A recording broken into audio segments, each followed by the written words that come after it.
Welcome back to the Midnight Who Show, and today I'm going to give you 3, 2, 1. Welcome back to the Midnight Who Show, and today is a spoiler review of the 6th episode of Loki. There's a few things I want to talk about that I cut from my spoiler-free review because it's just too huge of a spoiler.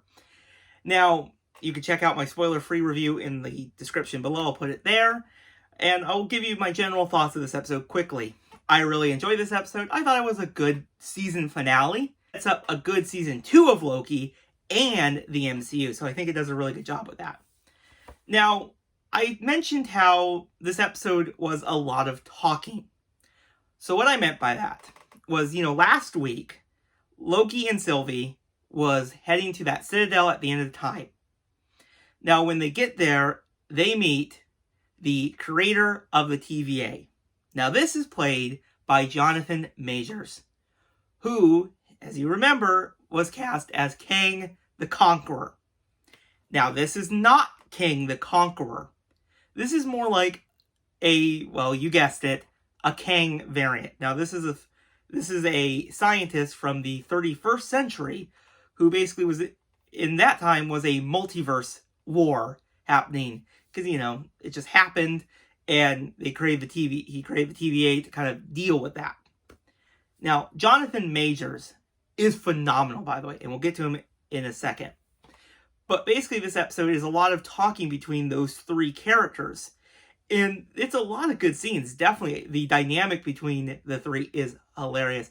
I really enjoyed how Jonathan Majors kind of wanted them to kill him and him explaining everything. And you kind of start seeing the difference between Loki and Sylvie a lot in this episode. How she wants to complete the mission, but Loki is slowly realizing maybe that's not what we should be doing. Even if, because he can offer them to go back into their timeline with no problem. Jonathan Majors, like I said, is a great choice for this character. Right when he enters this episode, he nails this character. He just is a little he has that charming element, that really good kind of sophisticated element to him that I really liked. And, he's just a really good actor to portray this kind of scientist, He Who Remains. He does a really good job with it. And I'm really excited to see him in the future of this MCU, as Kang the Conqueror, or maybe more Kang variants. It's going to be really exciting to see where this heads. Now, the episode ends on a pretty massive cliffhanger. So Loki gets sent back to the TVA. He's dealing with that, basically Sylvie kind of betrayed him a little bit. She killed this scientist, the He Who Remains. And we can see it caused a bunch of timelines splitting off. It's going to get chaotic. It's probably going to be, multiverse of madness. Doctor Strange 2 is going to be amazing. And maybe, Spider-Man No Way Home too. Oh, I'm so excited for the future of the MCU. Just to see where they go with this kind of timeline multiverse. It's very exciting. But it's also kind of, that cliffhanger was crazy. Instead of those 3 time keepers, it's now just Kang the Conqueror. Oh boy, where is this show going to head?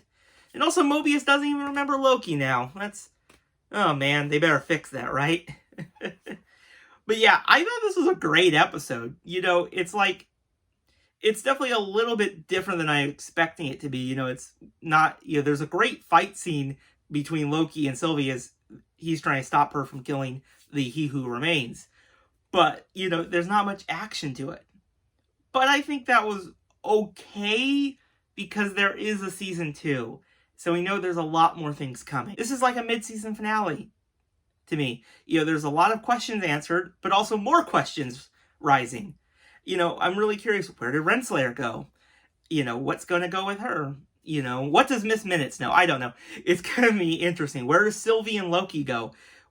What's going to happen in season 2? A lot more questions to be, lots of more questions are forming. But I still think, for an end, it was pretty good. I really enjoyed this Loki show. I think Marvel did a great job with it. I really like the plot that they did. Tom Hiddleston, of course, is fantastic. I enjoyed seeing all of these Loki variants in episode 5. That was hilarious how it's a Loki form. And it was even Frog Thor. Come on, there was a little glimpse of Frog Thor in this. That was hilarious. The Thanos copter in episode 5. Great. It was just a really good 6-episode event. I really liked it. And it does a really good job setting up the future of the MCU, and I'm really excited to see where it heads to in the future. So if you've seen Loki episode 6, let me know your thoughts of it in the comments below, and I'll see you guys in the next video. Bye, everyone.